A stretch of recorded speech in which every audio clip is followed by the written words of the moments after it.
Hi guys, അപ്പോൾ നമ്മളെ മമ്മ നമുക്കൊരു കിച്ചൺ സെറ്റ് ഓർഡർ ചെയ്ത് തന്നു. ഇതൊക്കെയാണ് ആ കിച്ചൺ സെറ്റ്. പക്ഷെ അതിലൊരു ഗ്ലാസ് മാത്രം പൊട്ടി. അത് അങ്ങോട്ട് വിട്ടാണ്. അതിനു മുമ്പേ നിങ്ങളൊരു സ്മാർട്ട് ഗേൾ ആണെങ്കിൽ ഈ വീഡിയോ ലൈക്ക് ചെയ്യൂ. ഇപ്പോൾ നിങ്ങൾ സ്മാർട്ട് ബോയ് ആണെങ്കിൽ ഈ ചാനൽ സബ്സ്ക്രൈബ് ചെയ്ത് തന്നെ. Bye bye.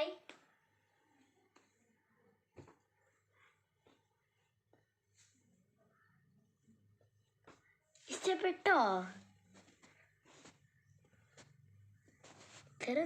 എനിക്ക് കൂടുതൽ ഇഷ്ടപ്പെട്ട അമ്മയാട്ടോ. ഈ ഇഷ്ടപ്പെട്ട സാധനമാണ്.